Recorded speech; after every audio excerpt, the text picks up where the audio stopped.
When you come for premarital classes also so late, by the time things are being picked and you start seeing your fiancé or fiance from a different perspective, sometimes it's very hard to call it off. I always feel like a premarital counseling, you have committed yourself, you say you're going to get married, even 1 year beforehand, you've not even announced it to people, you've not done all those engagement flashy things. You can start premarital classes, start understanding what is this thing, so that you're able to say, what? I didn't know you can shout at me like that.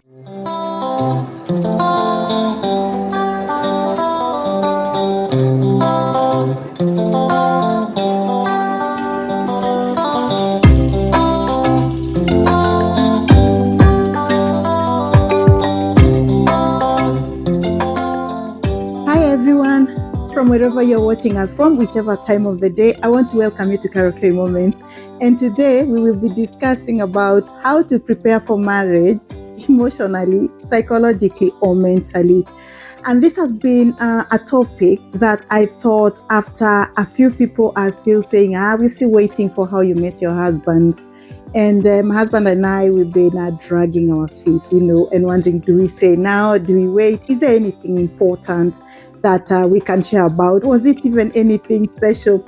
Well, after discussing, even last night, I had another inbox of, and most of these people, some of them know me personally at a personal level.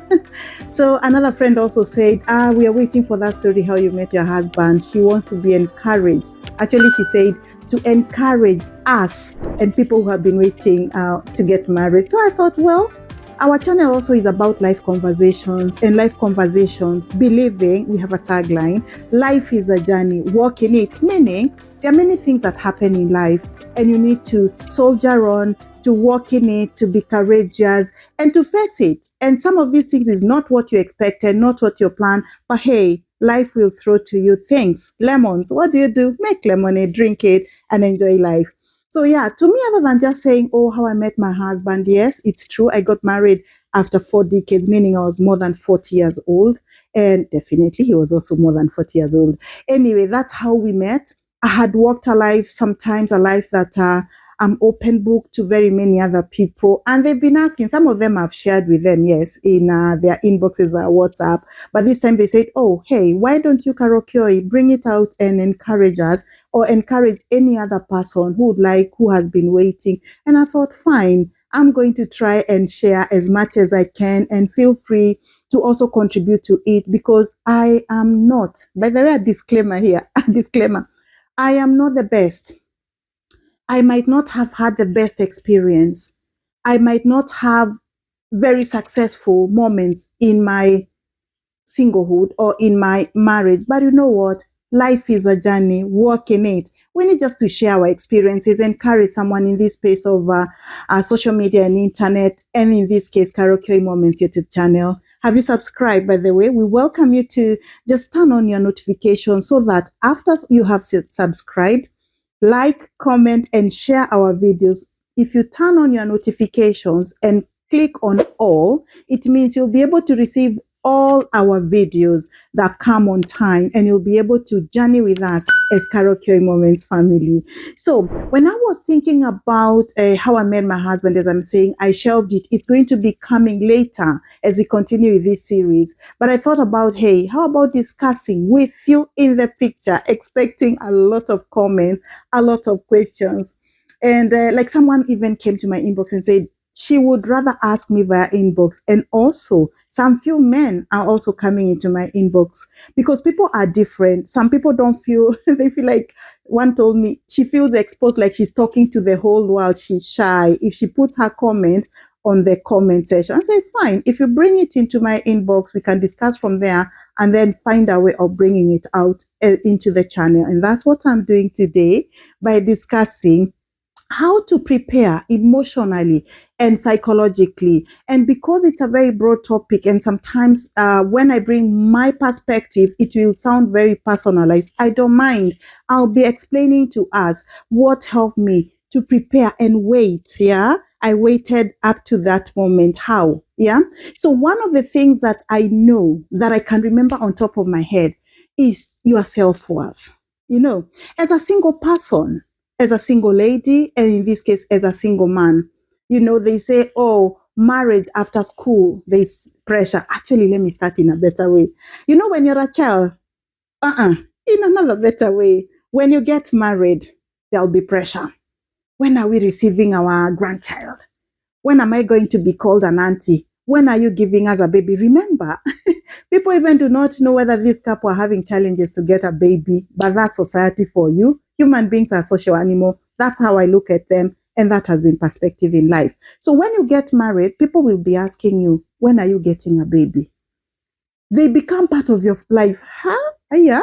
People will even come and now ask you, when you get one, when are we getting another one? When are we getting a third one? You're only giving us 2 babies. So remember, the society will always comment. Sometimes they can comment and really hurt you. Especially, can you imagine you're married, your husband and yourself, maybe you're 26 and 27, very young, below 30. It's expected, these ones, they cannot have problem. You wait year 1, year 2, year 5.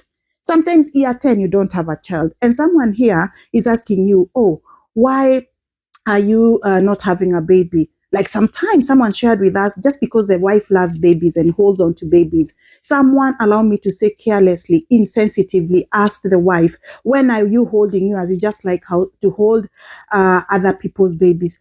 Pause for a moment, because there I'm emotional.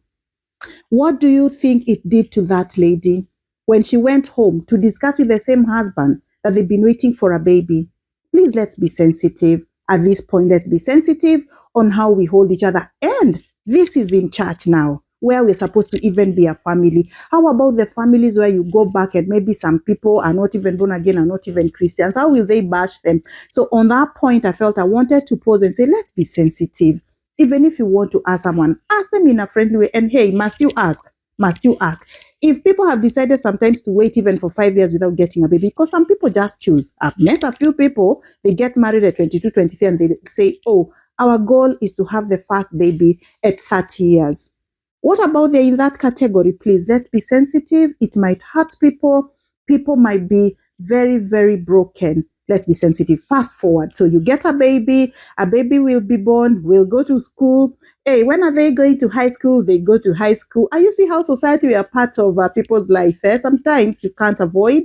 As I say in life, you cannot prevent birds from flying over your head. You know what you can do?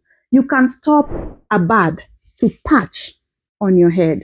So people will say, let it come from one ear to the other ear. Let people say what they want to do, but let it not affect you. Avoid it to hurt you. So let the birds fly over your head, but avoid a bird perching or resting on your head. That is my principle in life. Okay, so you go to high school, you go to uni, you finish, you start working, year 1, year 2, year 3. Let me give myself as a Christian. I'm growing up in church. I'm getting into ministry. The people that are looking up unto me, I become an auntie, I become a mentor, whether I like it or not. I'm even arranging meetings for youths that have been brought up. I'm arranging their weddings. I'm part of their committee as an auntie. Remember, I'm not married. Hey, there was a time I wasn't even dating for 12 years. So you're there enjoying and working, yeah? But I realized your self-worth will take you at that time. Does it mean people didn't ask? Oh my goodness, I wish I would lie. People asked. Some of them really asked in a very insensitive way. Like someone telling me she's never known that I'm single. I just told them, oh, by the way, I think 38. I'm heading to a singles meeting. And they asked me, what do you mean singles meeting? I said, yeah, I'm rushing to a singles meeting because it was not in my church assembly, in another one. She said, oh, I've never known you're single. I said, wait a minute. And she's an elder. So we've been serving together. I said, elder, you've never seen me with a man. You've never seen me with a child. What makes you think I'm married? She said, oh, because you're always happy, you're bubbly, working with our youth, because I've always loved to hang around children and youths. And I was a youth worker. And I said, really? Are all married people happy? Because to me, that point there can be controlled and misguide a single woman who is waiting to be married and a single man to that perspective. Because I remember I was with a single man, a friend of mine, very good friend now, he's married. But at that time, I was 38, he was 35. We were heading to that meeting. And he said, oh, I thought I just had to stop them, because sometimes you help people see things if you have the capability, which I feel I have and I've always had in some of these cases, because people hurt each other even in church. And I said, hey, does it mean all married people are happy? Is happiness equal to marriage and making people feel like those ones who are not married are not happy? Personally, Mrs. So and so, I am happy and I am single and I know one day I'll get married. I know I have the feelings, but is it today? No. Has it happened? No. Meanwhile, I'll enjoy my life. What am I saying? Enjoy. Know your self-worth. What are you worth to? Feel like a complete being. Feel like a complete woman. Feel like a complete man. Because this adage of saying, oh, you are incomplete, you are half, waiting for another half to make whole. No, I even kept on saying when I was single, even my prayers, I am a complete single woman, waiting for a complete single man to make one complete union of husband and wife. Why? Because I wouldn't want a man who comes into my life and feeling single and half. I won't be able to complete them. Maybe they don't even know how to brush their teeth. They don't know how to even do their shoes. They don't know how to make a bed. That feels like a half a man. I want a complete man who is looking for more complementarity, to be made to feel more complemented, not completed in whole. You're already a whole person. Hey, what do you think? Comment and let us hear about it. So that is one of the things that I know I prepared for. Prepare for your self-worth. Know what you are. Remember, we are discussing how to prepare for marriage emotionally and psychologically. And when we say psychologically, we mean mentally, in your mind. How are you visualizing yourself to be a married woman or to be a married man? Another thing that I would think about is seek healing from your previous trauma. We before we get married, both men and women, we date so many other people. We take coffee. Some of them, coffee number one, nothing. You can't even go for coffee number two. Some of the relationships leave us very traumatized, very broken. Maybe you were cheated on, or yourself you cheated on. It can be either way. Or other than just cheating for another relationship, that is infidelity in courtship or in dating. But sometimes it can be you lied. You struggle with lying. You can never say the truth. You're always caught saying you went to north and you are in south. So what I mean is, as you're waiting to get into a relationship, that's also another thing you need to check. Heal. Start working through the previous mistakes in your previous relationship. What you did wrong, try to correct in the waiting moment, so that by the time the next man is coming into your life, or the next time another woman is coming into your life, at least you know how to remain faithful in a relationship. At least you know how to say the truth.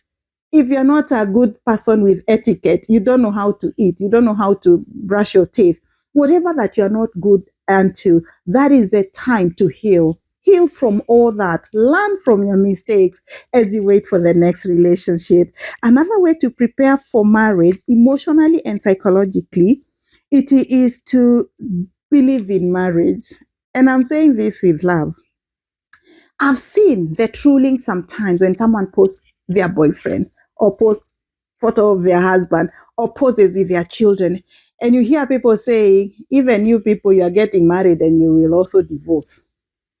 That is one of the comments that personally I was very careful to respect the institution of marriage, because I knew I had the desire to get married in spite of it being delayed.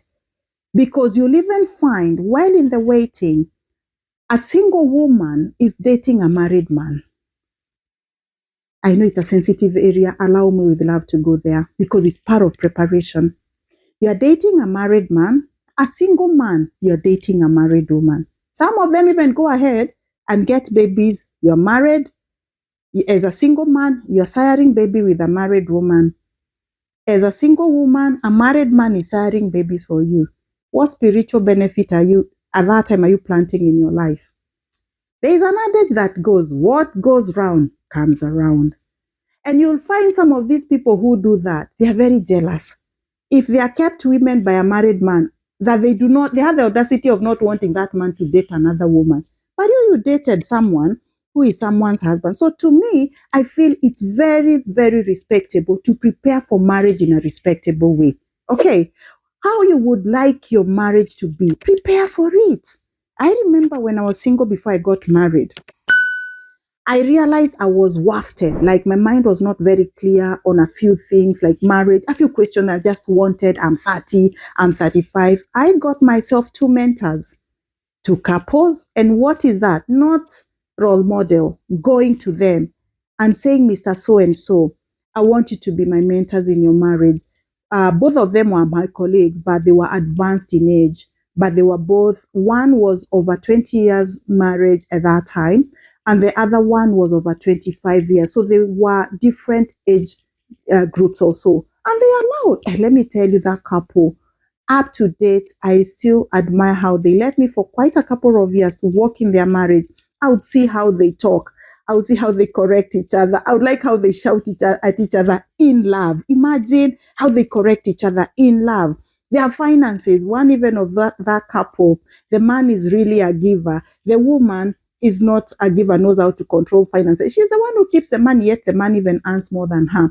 The other one, the man is a better person because the woman is really a giver. She can finish even money for kitchen. So the man keeps. What do I mean? They allowed me. So that is what we should be doing meanwhile. Even in your singlehood, can you mentor another single man or another single woman? I did it and it's enjoyable. Work with people where you have strength. I worked with the youths. I helped them even in dating. I didn't feel threatened. I didn't feel incomplete. They would even, some of them come to my house, spend them there. I like when they started dating and they would even bring their dates into my life. Even before their parents, some of them knew. They would come and tell me they're dating a certain girl or a certain man. So in your singlehood, do you desire and admire and want to be married? Because only at that time, when your emotions are free, psychologically you're free, you're not with a man or a woman in your life, is when you can be able to prepare and say, personally, I think what I can be able to do at this time is, I think I look down upon men as a single woman. I think men are useless. Yeah, I think women are useless. I can do without a man. I can do without a woman. So how will you get married to a man or a woman and you're saying you can do without? And I'm going to be very vulnerable in this video. My first relationship ended when I was 26 years. Yeah, it was also a very long time, 7 years old. And we were heading to marriage. We thought so. And I remember when it ended, I think because it's first love. You people, have you ever had first love? You know, it can be painful because you're naive and you're committed and all that. Yeah. So I remember when we ended amicably, we agreed on it. One day I'll do a video on how to end things in a friendly way. So when we ended our relationship, it was in August. In September, I'm a September baby. It was my birthday. A friend of mine who came with his friend.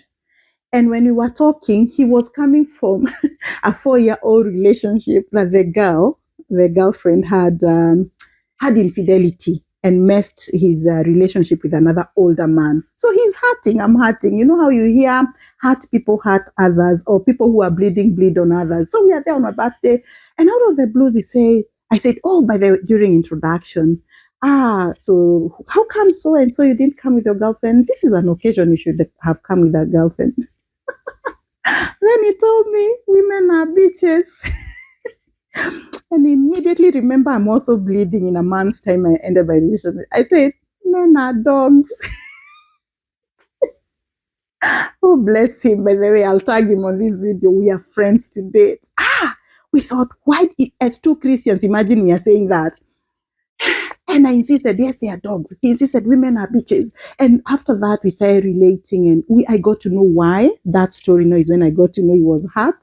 And I told him I was also hurt. What am I saying? How are you preparing for marriage? How do you see men? Do you see men as people who can come to be companion in your life and complement you? Or you see them as a by the way? As that word I've used there, yes, dogs, not very good. Or as a man, do you see women as just another thing, just so that you can be complimented physically or emotionally and psychologically? You are seeing them as a compliment, or are you seeing them as a bitch? It is those moments when you're single, when you can prepare on how you want to see yourself in marriage. Also, as you prepare, by the way, read books, go for seminars. Me, I've never been shy, even women's group.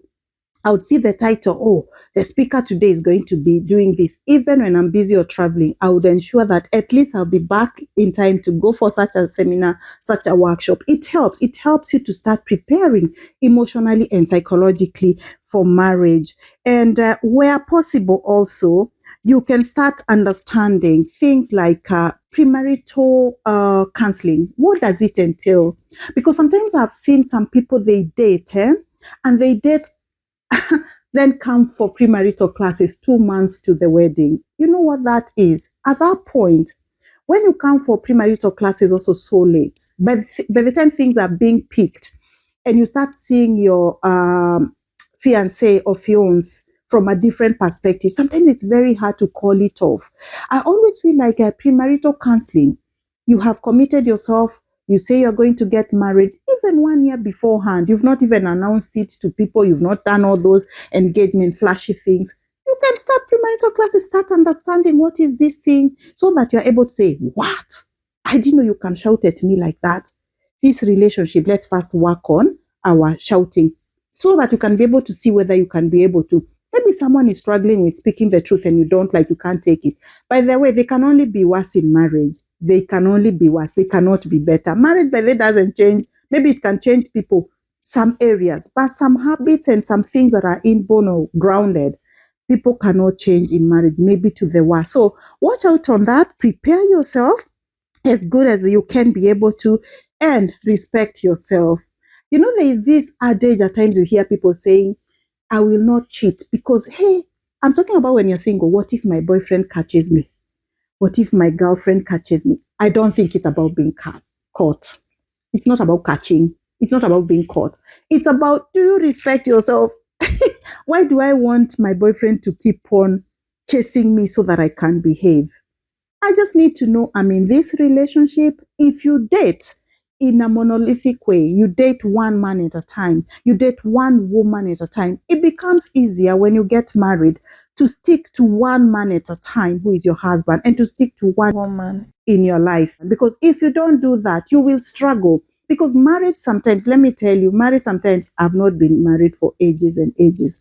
The years that I've put there, even looking from my friends or my parents or my any other person, a close associate, there are times your spouse, be it your husband or your wife, you feel like taking them to the altar as burnt offering, like you sacrifice them, like you feel like this one, you even try to look for their second name or what is good in them and you miss. But when you remember the commitment, when you remember why you made up your mind to be with this man or with this woman, it rubs it off so quickly and you're able to look at them with the love of Christ. So what I'm saying is, even in those moments, respect yourself. Don't wait for your husband or your wife to help you respect yourself. Respect yourself even in singlehood. What are you doing with your singlehood?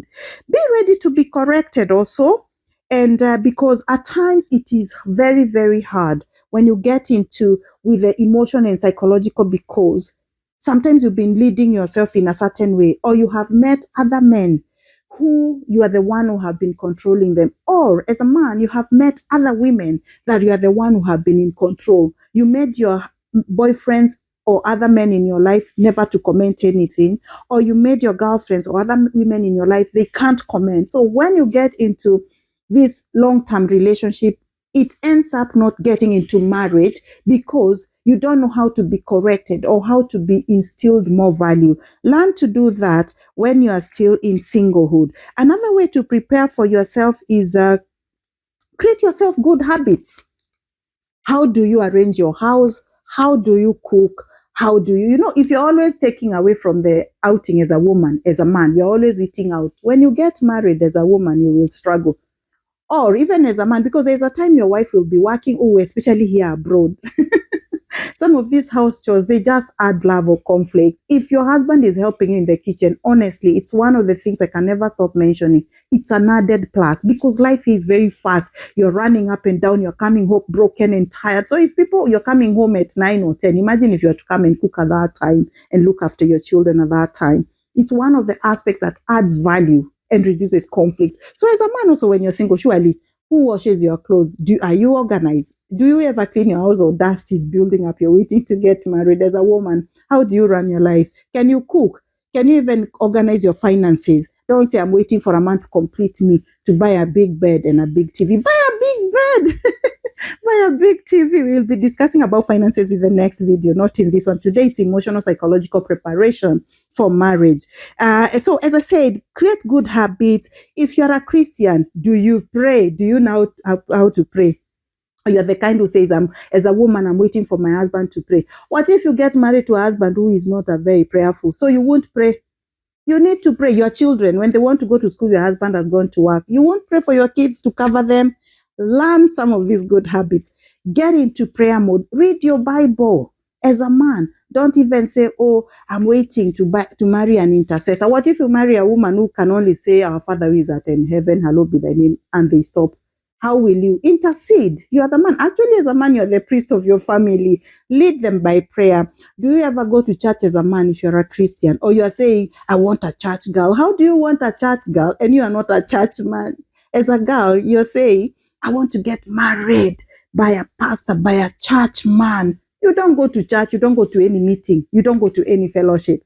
So sometimes you need to also ask yourself, what value are you bringing onto this table as a woman? What value as a man are you bringing emotionally? When you walk away, like you go for work, you go to work in a different town, emotionally, psychologically, does a man miss you as a woman, or it's good riddance to bad wife?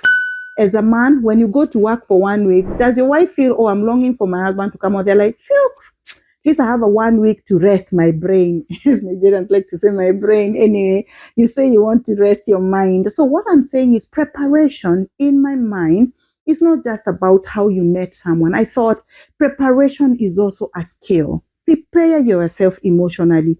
Prepare yourself psychologically. There's a time when you would snore from morning to morning.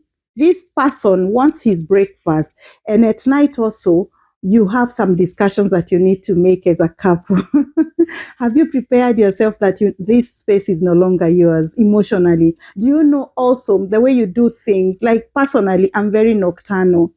And I got married to a husband who would rather go to bed early and wake up in the morning. I'm not a morning person. So we had to tone down and discuss. So sometimes we go to bed a little bit early. And in the morning, I try to wake up early, but sometimes I'm not able. But it has not been an issue at all. Why? We dated with all that knowledge. We told ourselves, we talked about it, and we were okay. Actually, to us, we just laugh. It is like me when I'm strong, him is still dozing off. It's like, you go to bed, we'll talk tomorrow. Like, are you genuine? Are you authentic? Are you preparing yourself to know that even some of those small things, you need to accommodate each other? So as we continue to prepare ourselves for marriage emotionally and psychologically, may God help us. And I know it is doable. And by the way, marriage is worked upon. There is no single thing or single encyclopedia that you can say, now marriage, you read it like this. It's all a matter of every day you work it out, you correct, you grow. And I'm going at this point to quote my husband's dad, because he's always talking about him. Bless him. I never met him. He's a long way dead. But there's something that when we were even quoting, he said that it's only in marriage that it's education that you never graduate. Wow. And I thought that's a good way of looking at it, because every day in marriage, you will learn new things. You will offend each other in a new way. You're like, oops, you mean you can shout? Oops, you mean you are rude? And you're like, okay, you continue, forgive each other and continue. Because if marriage was to be graduated, I'm telling you, many marriages not even last maybe 1 year. So it's a marriage is an institution that you are given certificate before even you go through your curriculum. In other courses, you first go curriculum, chemistry, biology, then you qualify as biochem, isn't it? But in marriage, you qualify as a husband and a wife. The pastor gives you certificate. Then you start working through the curriculum. That is why it's education. Marriage is education, or an institution that you'll never qualify. If we were to qualify, divorce would be even more. So I want to welcome you to continue being church, continue being positive. Know that marriage is doable. Know that you can be able to wait upon for long while you're fulfilled, while you're continuing to do the very best as you wait to get married. For those ones who want to get married, some people maybe may not want, and I've met very few though. So we are encouraging those ones who would like to get married, how to prepare emotionally, psychologically, meaning mentally. And Karaoke Moments is here for life conversations. And this is a place we say life is a journey and you just need to work in it. You know, walking, some it's running, things happen fast, some it's slower, but you keep on walking in the right direction. Have you subscribed in Karaoke Moments? We want to welcome you. Please subscribe, share with your friends, like, make comments, because we want to hear what you would like and correct us where we have gone wrong. Above all, turn on your notifications so that you can be able to receive our videos in good time when they are hot from the kitchen. We love you till we see you again. God bless you and love you. Bye.